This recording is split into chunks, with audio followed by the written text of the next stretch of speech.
A new police chief walks into his precinct undercover, hoping to observe his officers without their masks on, but when a white cop spits in his face thinking he's just a nobody, the entire room is moments away from a shocking revelation that will leave them all reeling. It was a muggy Tuesday morning in August, when Richard Nelson, a newly appointed police chief, stepped out of his car in the heart of Blue Ridge, a small city tucked away in the rolling hills of North Carolina. Dressed in a simple plaid shirt, worn jeans, and scuffed sneakers, he didn't look the part of a man who had spent 2 decades climbing the ranks in law enforcement. That was exactly his intention. Richard believed in seeing things for what they truly were, not through the polished lens of scheduled meetings or rehearsed welcomes. As a black man stepping into a leadership role in a precinct plagued by whispers of misconduct, he wanted to observe the department unfiltered. What better way to do that than to blend in? The precinct's parking lot buzzed with officers coming and going. Richard scanned the area, noting the casual banter and occasional glances his way. No one seemed to recognize him, which was unsurprising. His appointment had been announced just days ago, and he had chosen not to publicize his arrival until the official inspection later that morning.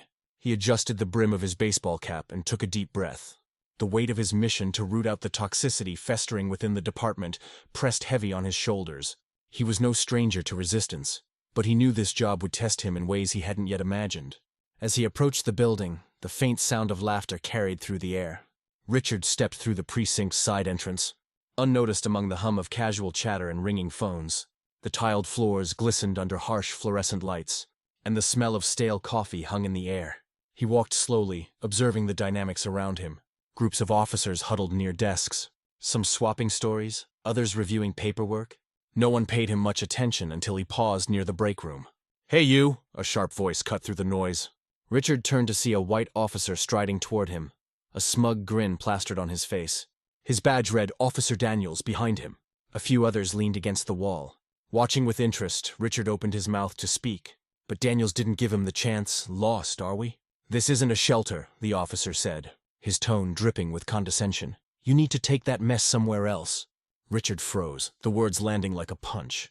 He wasn't sure whether to correct the man immediately or let the scene unfold further. Before he could decide, Daniels stepped closer, his voice rising for the benefit of his audience. "Didn't you hear me? Get out of here.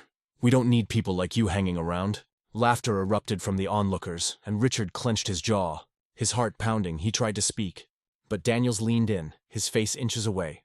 Then, without warning, the officer spit straight into Richard's face. Time seemed to stop. Richard's breath hitched as the warm saliva dripped down his cheek. Around him, the laughter grew louder. One officer slapped the table, doubling over in amusement, while another muttered something about showing the riffraff their place. Richard's mind raced. He could feel his pulse pounding in his ears, but he kept his composure. He reached into his pocket, pulling out a handkerchief to wipe his face, his movements slow and deliberate. "Is this how you treat everyone who walks through these doors?" he asked, his voice calm but firm. Daniels smirked. "Only the ones who don't belong here." The group burst into laughter again, but Richard said nothing. Instead, he turned and walked down the hallway, leaving the officers behind. As he headed toward the precinct's main office, an intercom crackled to life, calling all personnel to the briefing room. It was time.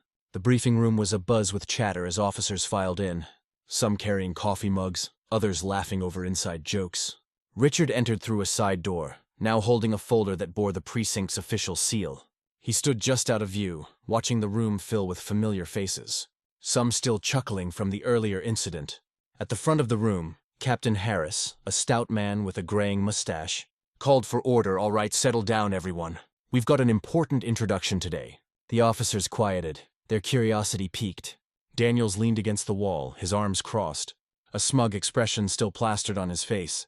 The man was clearly enjoying his morning. Captain Harris cleared his throat, as most of you know. "Chief Caldwell retired last month. We've been waiting for his replacement, and I'm pleased to introduce our new leader, a man with an impressive record and a vision for this department." Richard stepped forward, his footsteps measured. The room froze as he walked to the podium, his presence commanding attention. He placed the folder on the lectern and slowly scanned the room. His calm demeanor only heightened the tension. Daniel's smirk faltered. The color drained from his face as recognition dawned. The other officers exchanged uneasy glances, some whispering, others staring at Richard with wide eyes. "Good morning," Richard began, his voice steady.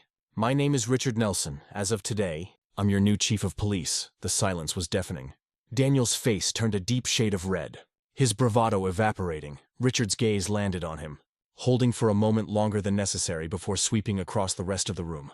When I arrived this morning, Richard continued, I came in plain clothes because I wanted to see the department through an unfiltered lens. What I witnessed was eye-opening. A murmur rippled through the crowd. But Richard raised a hand to silence it. In my brief time here, I've already seen behaviors that are not just unprofessional, but downright unacceptable. Let me make one thing clear. The culture that has been allowed to fester here ends today. The room remained eerily quiet, the weight of his words sinking in. Daniel shifted uncomfortably, his eyes darting to the floor. Richard took a step closer to the edge of the podium, his tone sharp but controlled. Respect is not optional. It's the foundation of what we do as law enforcement.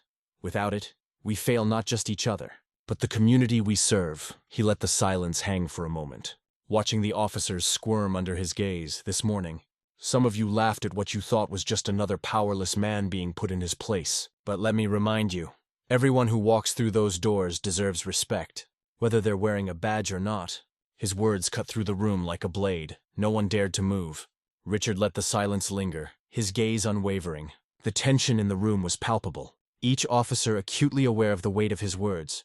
Daniel shifted again, his discomfort evident as beads of sweat formed on his brow. But Richard wasn't done. I understand that change is difficult, he said, his voice steady but laced with authority, but let me be clear. There will be no tolerance for behavior that disrespects the dignity of any individual, whether they are a colleague, a civilian, or anyone else. He stepped down from the podium, walking slowly toward the officers. His presence was commanding, yet his tone carried a controlled intensity. Officer Daniels, Richard said. Stopping just a few feet away from the man, Daniels flinched, his bravado from earlier completely dissolved. You, Richard continued, locking eyes with him, represent everything that's broken in this department. When you spat in my face, it wasn't just me you disrespected, it was the badge, the oath and the community we swore to protect. Daniel stammered, Chief, I didn't know. That's exactly the problem. Richard interrupted, his voice sharp. You didn't care to know. You didn't take a moment to think before you acted, because you assumed that man standing in front of you didn't matter. And that assumption is why this department has lost the trust of the people it serves.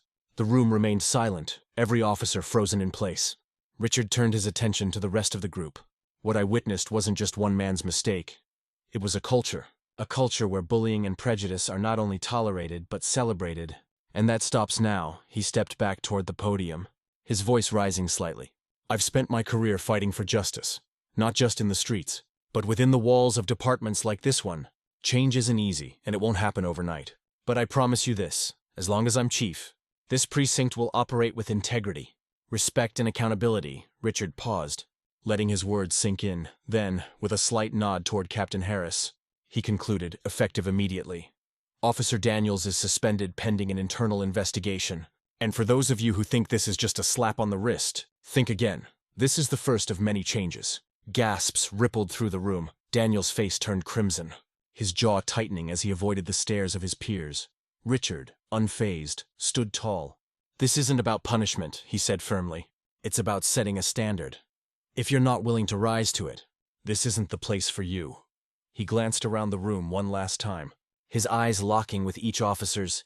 If you're ready to do better, to be better, then we'll move forward together. But know this, I will hold you accountable every step of the way.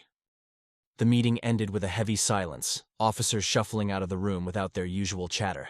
Richard remained at the podium for a moment, watching as Daniel stormed out, his face a mix of embarrassment and anger.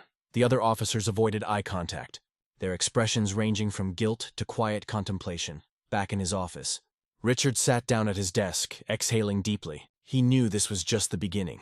Years of entrenched attitudes wouldn't change overnight, and for some, they might never change at all. But he hadn't come to Blue Ridge to make friends. He came to make a difference. The phone on his desk rang. It was Captain Harris. Chief, I wanted to say. You handled that better than most would have, Harris said, his voice tentative. Thanks, Captain, Richard replied. But the real work starts now. I need a full review of Daniel's history on my desk by tomorrow. Complaints, incident reports, everything. You've got it, Harris said before hesitating.